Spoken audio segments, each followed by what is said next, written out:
Fala pessoal, tudo bem?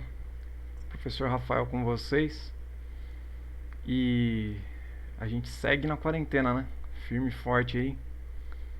Eu tenho aqui para passar para vocês a aula de sistemas de saúde no mundo, que dá uma sequência para a gente compreender como é que funciona a transição da nossa disciplina aí de formação integral em saúde.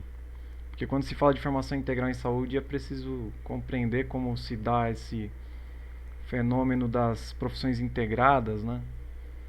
Da interdisciplinaridade, multidisciplinaridade, mas antes disso, entender como se forma um sistema de saúde, como que nós temos essas tendências que são sistemas econômicos, políticos e de saúde no mundo. Como que eles funcionam de modo integrado, como é que os profissionais eles tendem a se comportar dentro dos sistemas, como é que eles são convocados, como é que eles ficam ah, trabalhando e como as pessoas são atendidas, né? Vocês vão ver que no mundo há uma grande diferença. E é importante também saber de onde vem o SUS, de onde vem o Sistema Único de Saúde, qual a tendência dele, de onde veio nas aulas presenciais nós falamos sobre. Mas por que ele é como é, como que funciona o seu modelo assistencial, qual a inspiração no mundo, qual a referência mundial para que ele exista.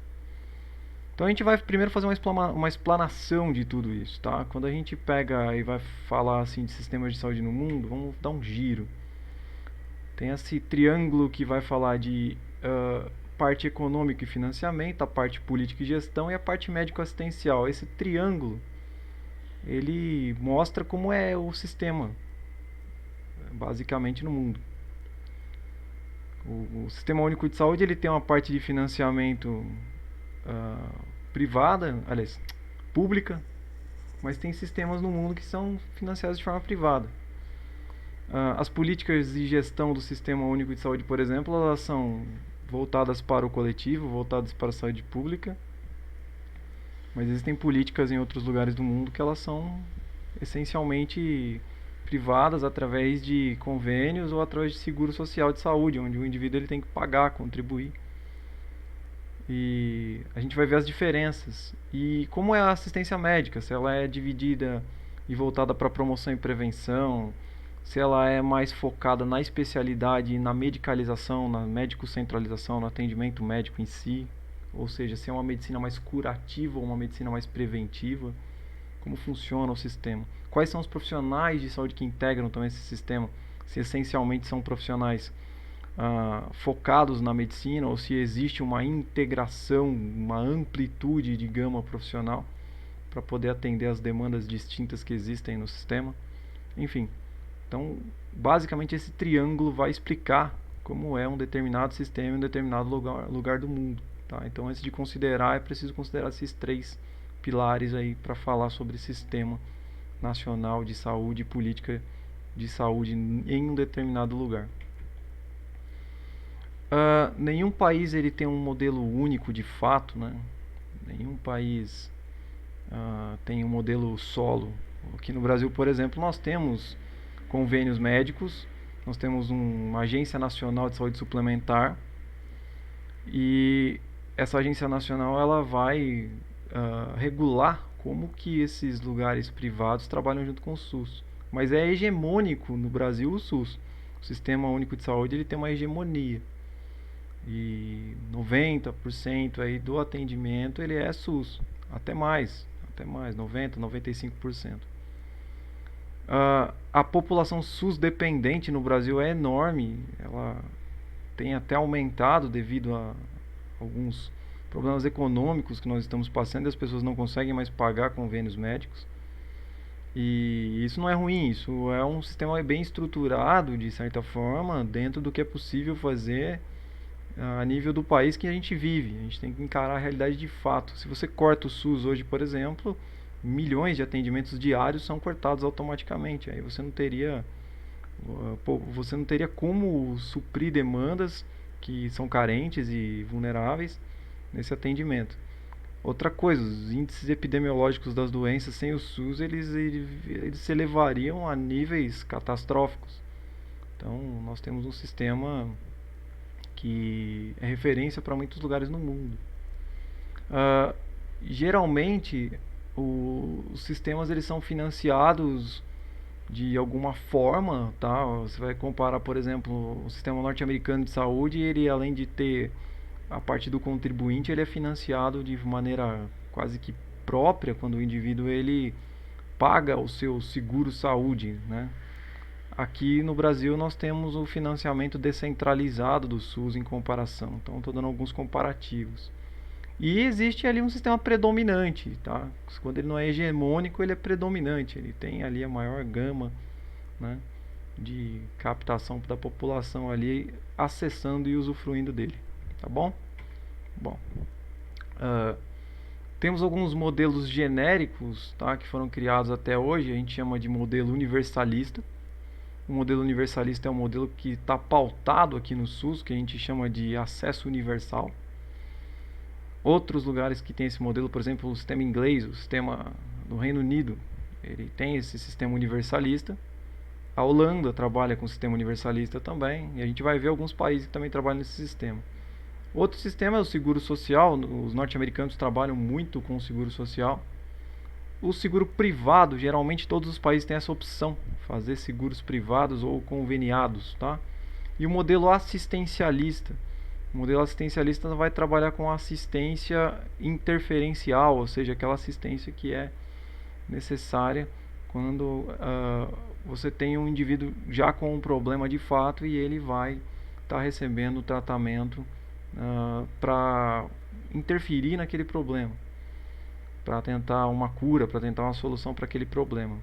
O modelo universalista acima, como vocês veem lá em cima, lá, o número 1, ele é focado em prevenção e prevenção de doenças e promoção de saúde. O modelo de seguro social, não que ele não tenha em torno de si, como por exemplo os Estados Unidos não tem ali uma política de prevenção de doenças, de controle epidemiológico. Claro que eles têm, mas quem não contribui com o seguro social não tem atendimento rápido, não tem atendimento completo. Já o modelo universalista, além de tudo, é integral, tá? Então ele tem toda a integralidade como premissa. A gente vê isso também quando vai ver uma das diretrizes do SUS, tá bom? Bom, então essas diferenças existem entre os diversificados modelos de saúde no mundo. Quando a gente fala do modelo universalista, como ele funciona? Ele é financiado através dos impostos do contribuinte. Ele dá acesso universal a todos os tipos de público, a todas as pessoas que fazem parte da nação, e no caso do SUS, até quem é de fora tem direito a acessar o sistema. Os profissionais e não profissionais, eles dependem do Estado para ter ali seus salários, tá? E pode haver pagamentos diretos em insumos pelos usuários, ou seja, algumas pessoas podem contribuir, podem doar de forma ali voluntária para o sistema. O Estado, então, ele vai estar ali regendo esse sistema na maior parte. No caso, o exemplo disso é o Brasil e o SUS. No Reino Unido também não é muito diferente. A gente tem esse sistema ali correspondente, tá bom? O sistema de seguro social, na Alemanha, por exemplo, você tem ali um exemplo de onde as pessoas fazem contribuições por empresários e trabalhadores. Uma tendência à socialização existe, mas a realidade vigente é que as pessoas têm que contribuir diretamente dos seus salários.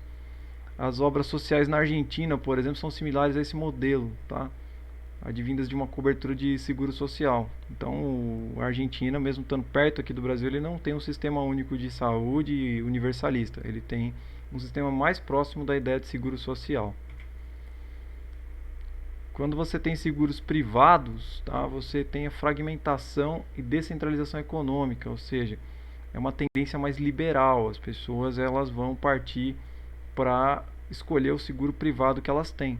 Os Estados Unidos ele trabalha com um modelo de seguro social e privado. Muitas pessoas têm seguros privados. Como lá a livre iniciativa de mercado ela funciona de forma a promover competições, então existem mais de 1.500 marcas de seguros privados que são vendidas para as pessoas com vantagens, desvantagens, com custo-benefício, e as pessoas acabam competindo ali. Aliás, o mercado acaba criando essa competição entre as marcas e as pessoas acabam aderindo conforme oferta e procura, optando pelo que cabe no bolso delas e pelo que é possível, que está no alcance da realidade delas. O modelo assistencialista, onde saúde não é direito do povo, tampouco dever do Estado, seria dever do povo e obrigação promover saúde. Essa é a ideia do que seria o modelo assistencialista. Ações direcionadas para uma demanda carente e baseada em estudos técnicos quali e quantitativos. A Noruega é assim, a Suíça é assim.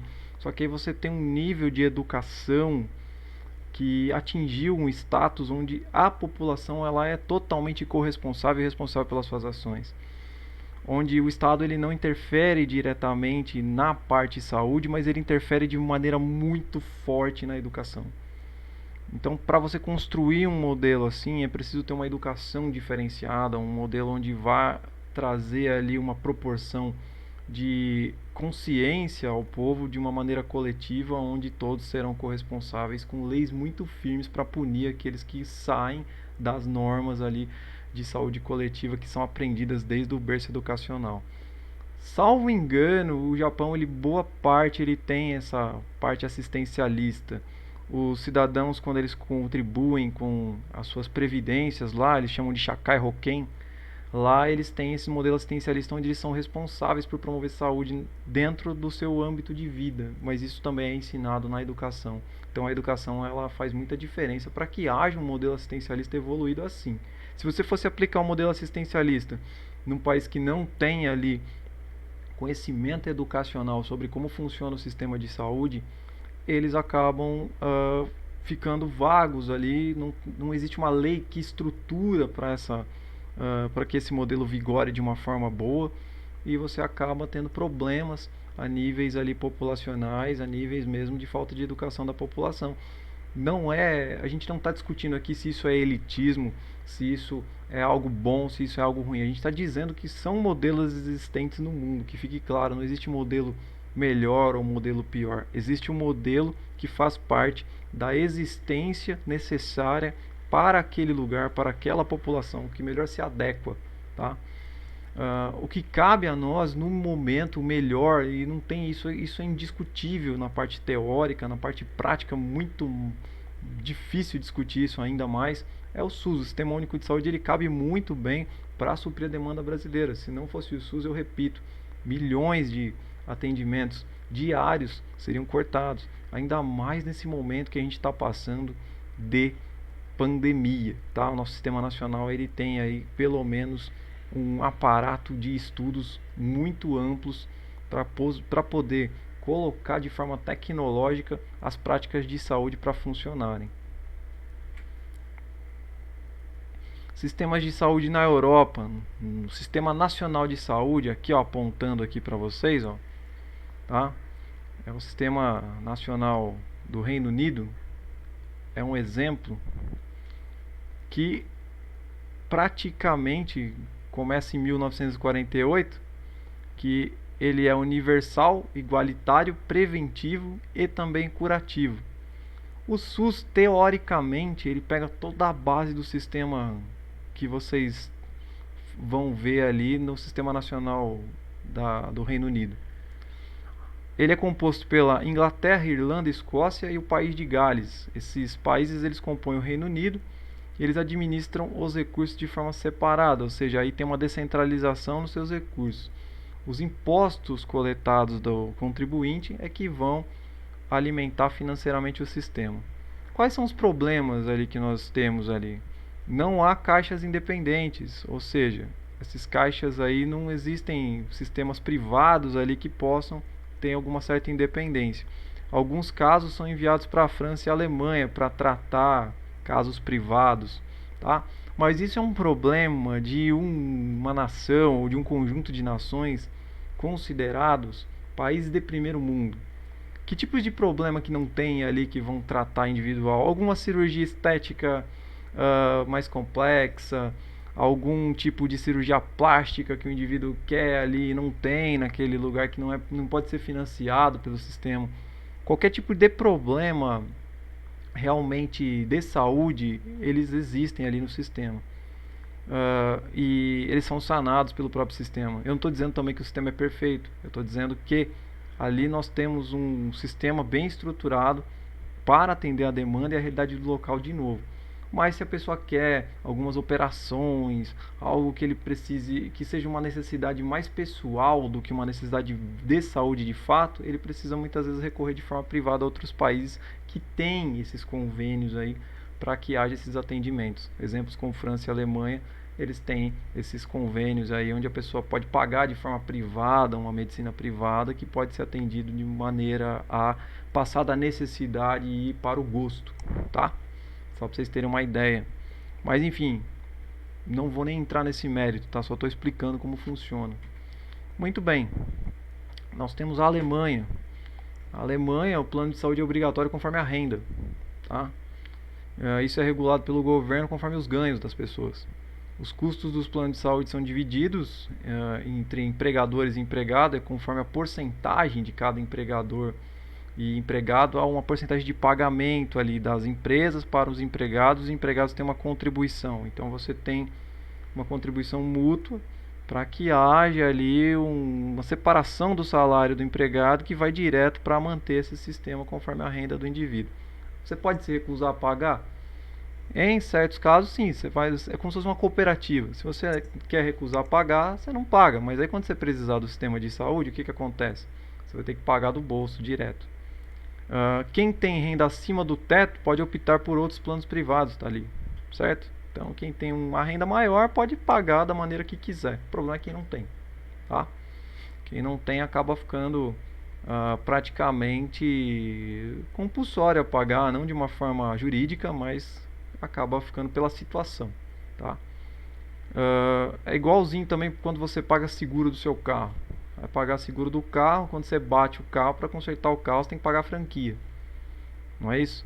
Agora se você bate o carro sem seguro, quebra o teu carro, quebra o do outro, você além de pagar o carro teu para consertar totalmente, você vai pagar o carro do outro. Imagina que a tua franquia, sei lá, um seguro de carro seja R$ 1.500, R$ 2.000. Você bateu o seu carro, você vai pagar R$ 2.000 para consertar o seu, não paga nada para consertar o do outro, tá? Porque está coberto no seu seguro, muitas vezes.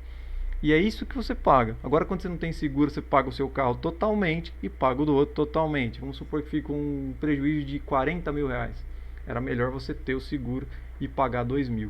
Esses sistemas inglês, aliás, esses sistemas alemães da Alemanha, eles funcionam assim. Se você tem a cobertura da contribuição, você paga um mínimo na hora de precisar de um plano, e que se você opta por não ter a cobertura, você vai ter que pagar total quando precisar, tá?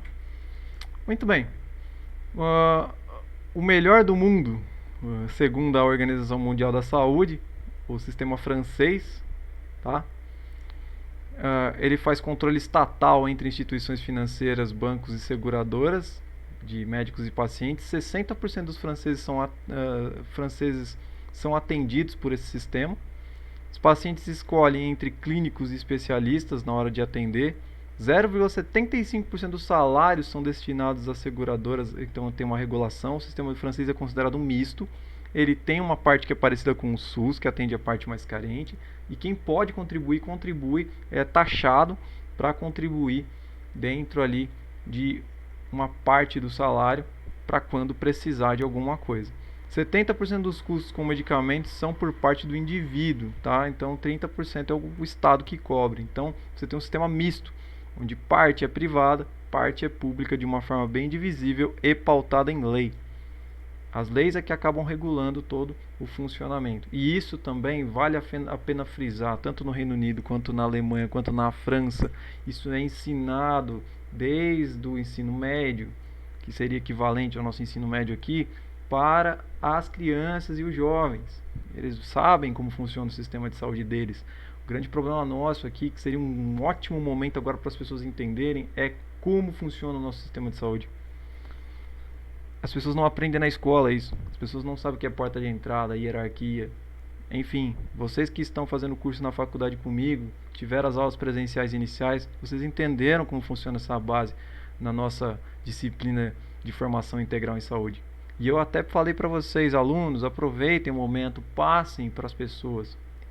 Vocês agora têm a responsabilidade de ensinar para as pessoas o valor do Sistema Único de Saúde, por que ele existe, por que ele é fundamental para a nossa nação. E a gente está vendo agora, nesse momento de pandemia, o quanto ele é fundamental para a nossa nação de fato. Tá? Bom, outro exemplo aqui é a Holanda. Tá? A Holanda trabalha a partir de seguro social, tem a ideia de base médico de família, que são médicos bem qualificados, eles atendem os pacientes em casa, 6% da demanda é encaminhada de forma a fazer aí algum tipo de atendimento especializado. Obrigatoriedade de aperfeiçoamento médico constante por parte do Estado. O Estado fiscaliza isso de forma muito forte, como se fosse um exame permanente da qualidade do atendimento médico.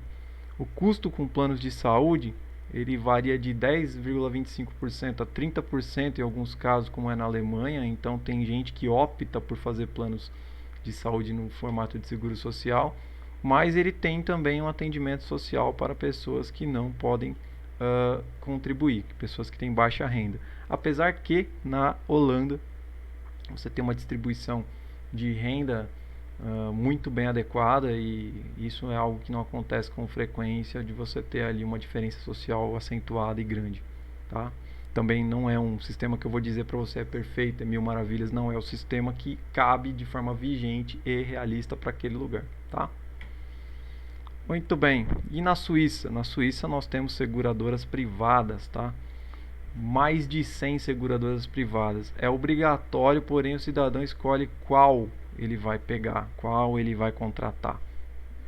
É baseado em forma liberal de mercado.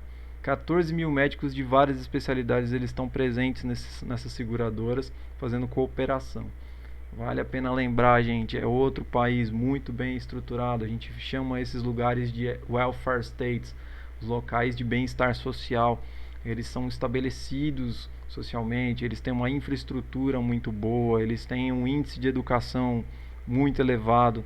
E eu não estou falando, nossa, a gente é muito distante disso, porque a gente vai chegar nisso, a síndrome de vira-lata. O Rafael está falando que lá fora é muito melhor do que aqui. Não, eu estou dizendo o seguinte, a maneira com que eles evoluíram ficou muito eficiente nesse sentido. Nós deveríamos aprender muito com isso. Não ficar com a síndrome de vira-lata que lá é melhor e aqui nunca vai ser. Pelo contrário, a gente pode usar esses exemplos lá de fora e dizer, não, é isso que eu gostaria de ter como referência e modelo para cá. Não pensar que nunca vai mudar. Seria interessante se houvesse aí de fato uma comoção geral, ainda mais a partir desse período que a gente está vivendo agora, para que houvesse aí um movimento legal para que a gente pudesse evoluir saúde e prestar mais atenção na nossa saúde. Principalmente você que é conveniado, não é só o SUS dependente que tem essa responsa, não. Essa responsabilidade é principalmente de quem é conveniado, porque se a população SUS dependente totalmente elas não forem bem atendidas, afeta todo mundo e afeta a maioria, a grande base, a grande massa popular. Vai chegar em todo mundo, tá? Então é muito importante a gente estar atento, entender como são os sistemas nacionais no mundo para compreender como a gente é e como a gente pode melhorar, tá bom? Muito bem, que mais? Sistemas de saúde, Estados Unidos versus Canadá. Vamos fazer uma comparação na América do Norte, tá bom?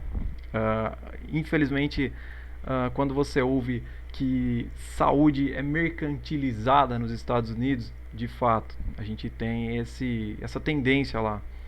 E a gente não pode afirmar com todas as letras, eles vendem saúde, eles como se eles criassem problemas para vender soluções. Não, não é essa a ideia. Mas lá a tendência capitalista, ela tem sim esse viés onde tudo é cobrado, tá? Tudo é cobrado. Tem tabelas de cobrança de serviços e a prestação de serviço, ela é algo seguido de forma rigorosa, tá bom? Vamos lá. Medicare, Medigap, seguros, 70% dos idosos eles têm algum tipo desses seguros. Medicaid, fundo estadual com 35 milhões aí, esse é um fundo estadual onde algumas pessoas que não podem ali, tá? Que não podem ali acessar a saúde, eles usufruem. A linha da pobreza norte-americana é considerado os cidadãos que ganham 12 mil dólares ao ano, tá? Então você pega 12 e multiplica por 5 hoje, vê quanto você ganha em real, vê onde é a linha da pobreza norte-americana, tá? Só para vocês entenderem, quem está abaixo dos 12 mil dólares, certo? Que seria mais ou menos 60 mil reais ao ano, tá? Quem está abaixo disso é considerado pobre norte-americano, tá bom? Ali é a linha da pobreza.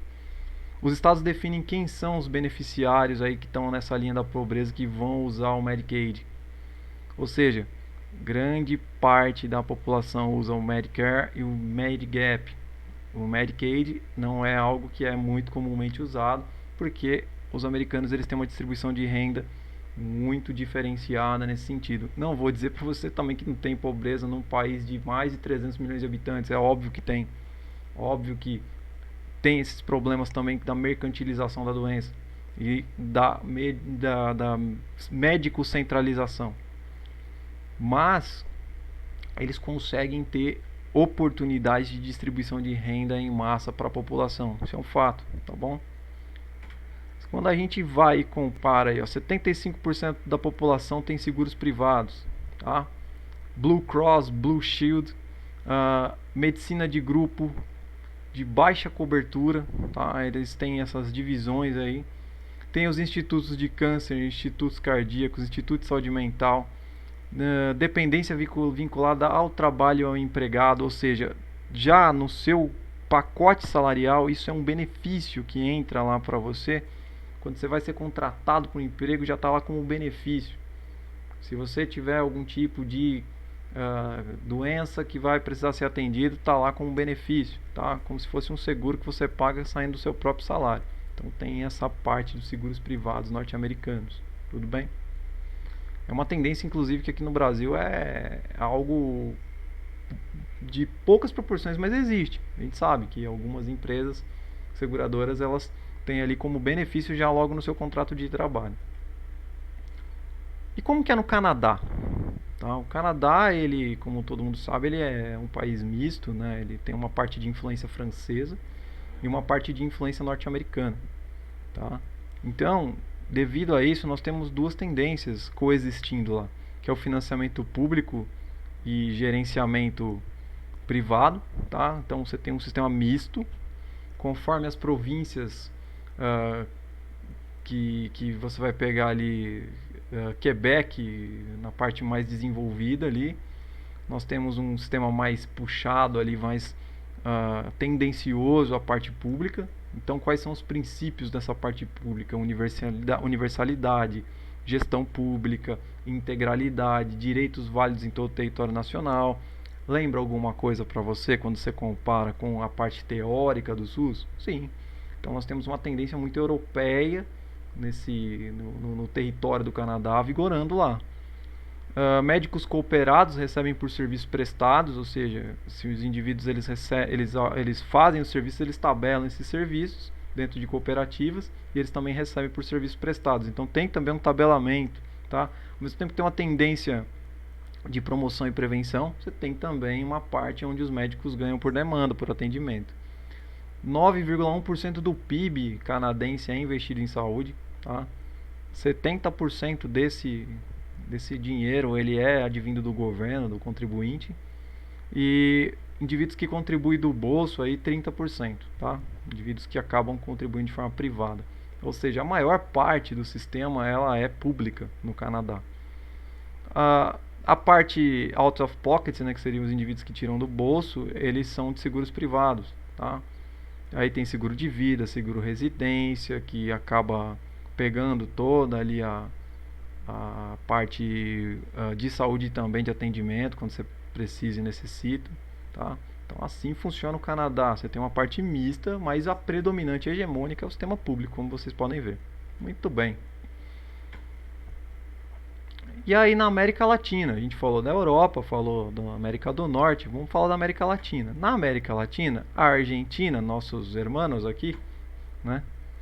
3 sistemas coexistentes na Argentina. O público, que ele não é hegemônico, tá? Os serviços sociais, que é o maior ali, a parte maior da Argentina é baseada em serviços sociais, chamados de obras sociais, ou as OS, e a parte privada, que é para a população que acaba tendo mais acesso e acaba tendo mais condições de pagar, tá?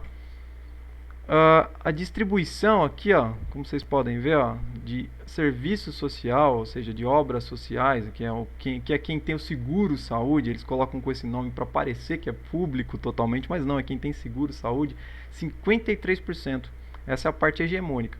O sistema público ele tem crescido por lá, tá? 37% nós temos, mas lembrando, esses são dados lá de 2010. Talvez tenha havido uma mudança e a tendência de ficar em seguro social ela tem existido de forma ampla, tá bom? Muito bem. E os sistemas privados, 10% da população que tem mais acesso, que consegue pagar, acaba optando por sistemas privados que, obviamente, até onde eu sei, eu fui para a Argentina em 2010 e depois eu conversava com amigos até mais ou menos 2014, 2015, eles são muito caros, bem diferentes daqui do Brasil, onde você tem uma competiçãozinha pequena, mas tem. Lá você tem alguns monopólios dos convênios médicos são muito caros, tá? Aqui no Brasil também é, mas lá é um exagero. No Chile, tá? Como que é no Chile? No Chile tem um sistema misto também. Nós temos o FONASA, mais instituições de saúde previdenciárias, ou seja, essa é a parte que seria mais pública. E os trabalhadores formais, eles contribuem com 7% do seu salário, tá? Então, 68,3% vem do FONASA, mais o ISAPRE, que seria a parte de previdência privada, 17,6%. Isso é o sistema chileno. Nós temos uma parte onde tem o sistema público e outra parte que é uma contribuição compulsória por parte dos trabalhadores. O Chile ele tem uma tendência também um pouco mais social, tá? Mas não significa que outras tendências de parte mercantilizada da medicina elas não coexistam lá, tá? Você tem sim ali uma briga pela fatia da pizza financeira, sim. Quando eu falo medicina, eu não estou dizendo dos médicos em si, eu estou falando das ciências médicas, tá? Das profissões médicas, tá? Para ficar claro. Outra coisa, a gente tem, por exemplo, aqui o México, tá? O México, ele pega mais ali na América Central, abaixo dos Estados Unidos, e eles trabalham com uma tendência de seguro social muito parecida com os norte-americanos. 50% da população tem ali os seguros sociais.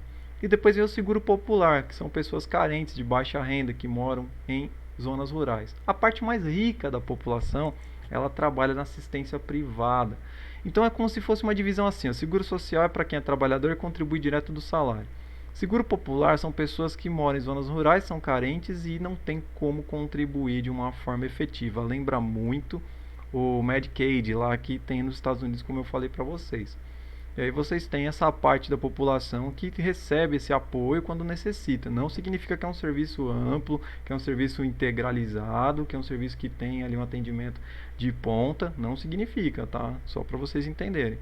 E a assistência privada para quem pode pagar, que são pessoas que estariam ali se fosse colocar numa pirâmide mais à ponta da pirâmide, que seriam pessoas que têm mais condições de renda, essas pessoas acabam optando por assistência privada total de saúde no México, tá bom? Muito bem. E no Brasil, né?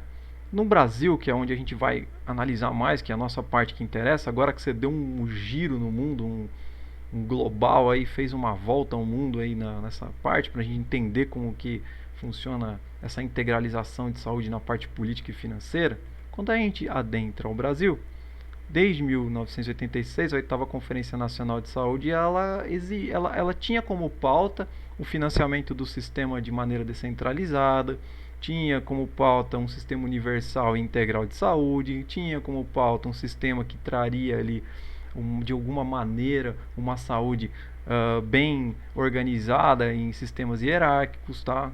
Tentando trazer a ideia de saúde pública para o Brasil, saúde pública e coletiva, tá bom?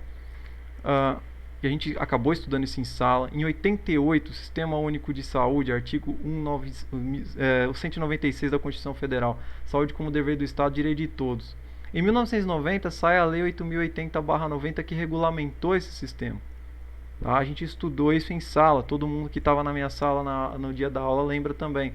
E além de tudo, a Lei 8142/90 ela traz uma lei que permite que a população participe nas decisões da gestão do SUS.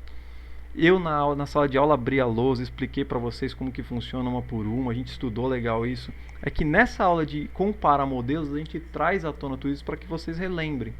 Olha só como vai evoluindo o Sistema Único de Saúde numa tendência muito parecida com o que é o Reino Unido. Em 1994 foi criado o Programa de Saúde da Família, que através dos agentes comunitários de saúde, ali você está vendo a sigla ACS aqui, ó, tá? Começa a ter o atendimento familiar, a domicílio.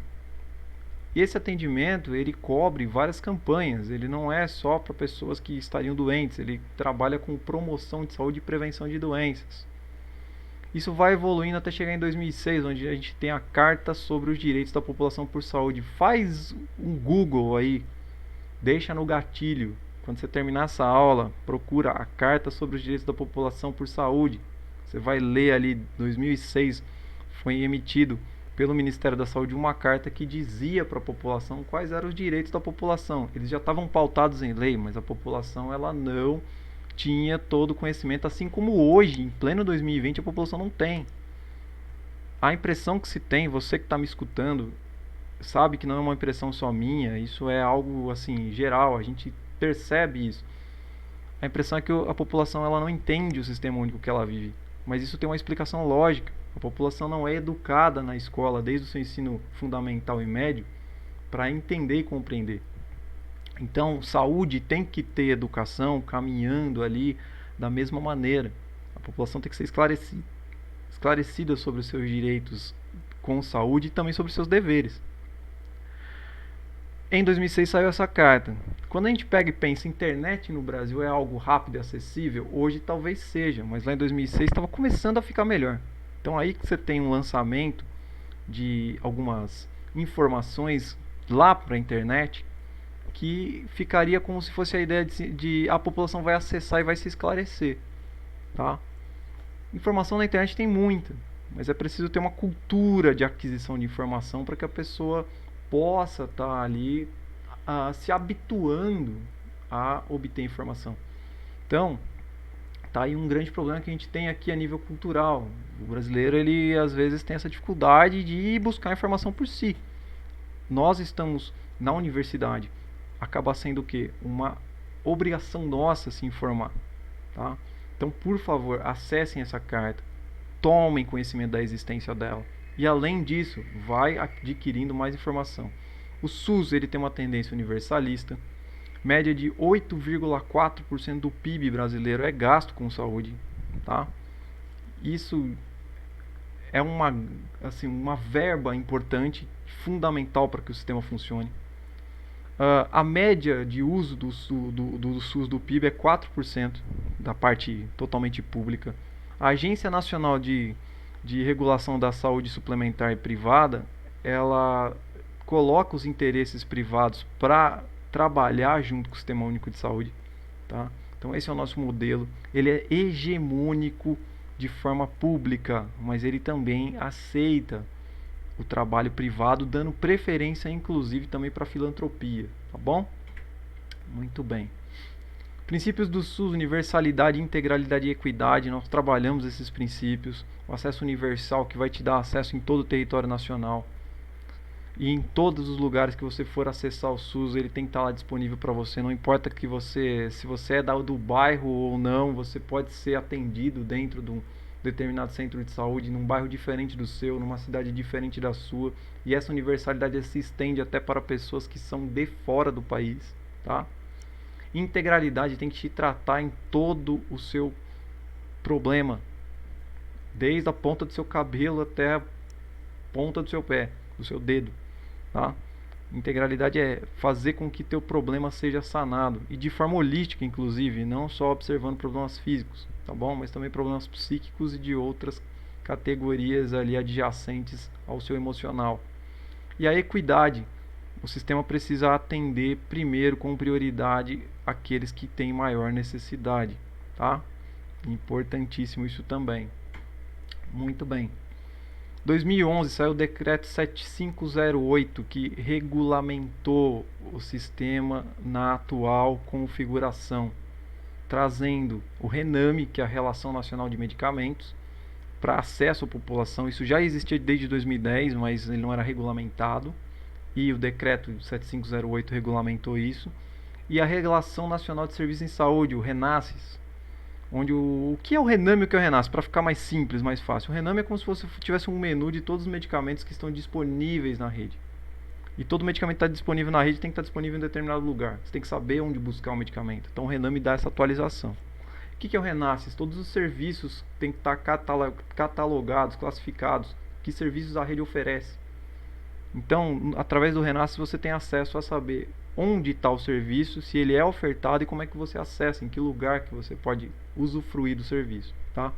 Essas listas, esses menus, eles são atualizados, essas relações, eles são atualizados de 2 em 2 anos, tá bom? E o mapa regional da saúde, que não é menos importante, que vai dizer a regionalização dos serviços, aonde está circunscrito uma determinada região de saúde. Nós aqui estamos em Campinas. Vou dar um exemplo. Campinas é um grande centro, uma grande metrópole já. Adjacente a Campinas você tem Hortolândia, você tem Sumaré, você tem outras cidades adjuntas aqui, Valinhos, Vinhedo. Onde é a região de referência? Aliás, onde é a referência da região? Campinas. Ah, mas aqui perto tem outra região de saúde. Você tem ali a cidade ali, por exemplo, de Amparo, Pedreira, tá? Você tem a cidade ali, outras cidades adjacentes ali. Onde é a região de saúde? Bragança Paulista. Entenderam como funciona? Então, esse mapa regional de saúde, ele está na internet. Você pode dar uma olhada nele quando você quiser. Você pode até abrir um vídeo do decreto 7508 e entender como funciona toda essa parte do mapa regional da saúde, tá bom? Para você entender o que é integralização em saúde hoje, de forma atual. O nosso sistema é referência nisso, tá bom? Atende mais ou menos 71% da população. Quando a gente para e pensa no atendimento geral do SUS, tá? Isso tem mudado. Você pode acreditar. Esse dado meu, para vocês terem uma ideia, quando eu criei essa aula, eu fui buscar esses dados, eles eram de 2016. Isso deve ter mudado agora. A gente teve muita crise financeira, então a gente deve estar numa escala de atendimento ali totalmente público, tá? De mais de 80%, vocês não tenham dúvida. Então, de 144 milhões de 1988 para hoje, ali dados mais atuais, 207 milhões que foi do último censo, tá? O censo ainda não foi feito. É muito provável que a gente tenha mais de 207 milhões de habitantes aqui no Brasil, de população. O censo estava previsto agora para 2020 e devido a essa pandemia, muito provavelmente não será feito. 150 milhões de pessoas hoje, ou mais até, são dependentes do SUS. O SUS completa 30 anos aí, tá? Completou 30 anos em 2018. Bom? Aliás, desculpa. Ele é de 1990, em 2020 ele completou 30 anos, tá? Muito bem. Agora pensa comigo. O Sistema Único de Saúde, perto do Sistema Nacional Inglês, que existe desde 1948, ele é um jovem ou ele é um sistema já defasado, um sistema que já tem muito tempo aí e está desgastado? Uma pergunta retórica. É óbvio que ele é um jovem sistema que tem muito a ser ali aprimorado. E ele não é um sistema ruim, nunca foi. É que a população não toma conhecimento do potencial do sistema. Com todas essas informações que você está vendo agora, repassa. Aproveita que a gente está no tempo de crise, repassa. Manda essas informações para as pessoas. Quem sabe agora a gente consegue ter uma noção maior de escala de pessoa a pessoa de qual a importância do nosso sistema e que as pessoas lutem, tá? Para manter o sistema, não para que ele seja retirado. Porque aquele negócio é muito fácil criticar. A gente sabe que tem problema. A gente sabe que tem fila no hospital, a gente sabe que tem muitos problemas, mas tem uma lei, 8.142/90, que diz que a população pode participar da gestão, através de conselhos locais, através de conselhos municipais, através de reuniões. Aí você vai falar, nossa Rafael, mas você é um idealista, eu nunca soube. Dá uma olhada, aproveita esse momento, dá essa olhada.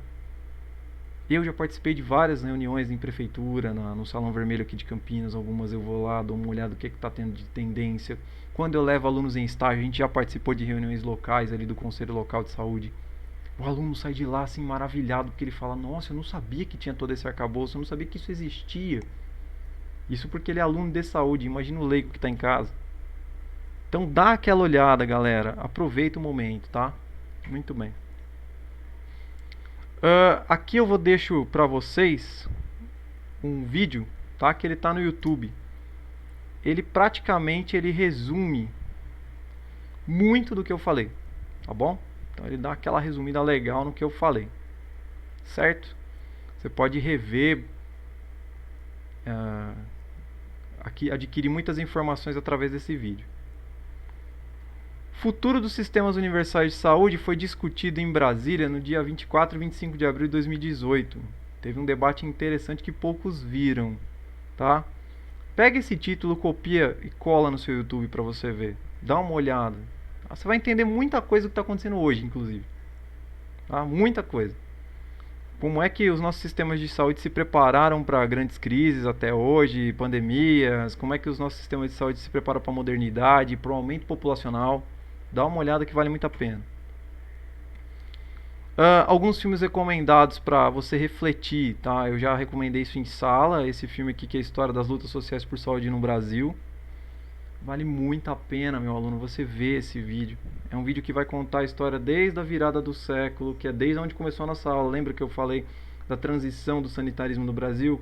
Com o Carlos Chagas, com o Oswaldo Cruz, tá? Oswaldo Cruz primeiro. Enfim, você tem todo uma sequência em vídeo para que você possa assistir e adquirir esse tipo de informação aí, tá?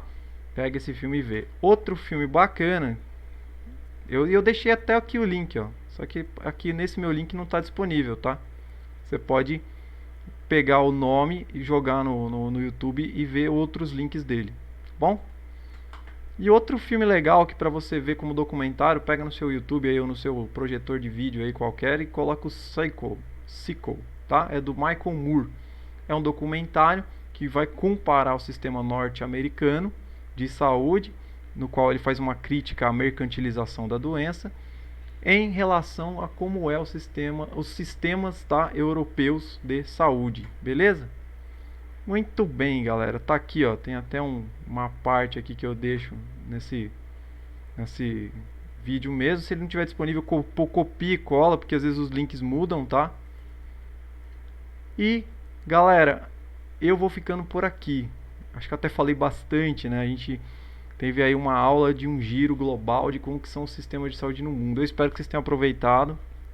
É um tema do qual eu prefiro, obviamente, estar ali junto com vocês em sala. Vocês sabem que eu faço aulas ali dialogadas com vocês sempre, coloco vocês para fazer atividade, discussão. O que eu vou pedir para você agora, meu caro aluno? Você que é aluno, tá? A galera que está assistindo aí por fora, fica à vontade, mas o meu aluno ele precisa fazer uma redaçãozinha bacana sobre o que ele achou, beleza? Então faz essa redação, a gente vai fazer um esquema logo para que vocês possam entregar isso. Mas a princípio, gente, o conteúdo fica aí como legado. Vou deixar lá no blog para vocês para ficar acessível. Vou deixar também no AVA de vocês como semana de aprendizagem. E eu vou ficando por aqui, galera. Obrigado aí pelo prestígio que vocês vêm me dado aí nesse momento, mas o que mais importa é dar conteúdo para vocês. O que mais importa é que vocês possam estar continuando as aulas de vocês. Galera, aquele abraço. Vamos aguentar firme essa quarentena, que a gente vai continuar estudando, não vai parar não, e assim, quando mais tarde me procure, a gente vai passar desse negócio aí. Um abração, tchau, tchau, gente.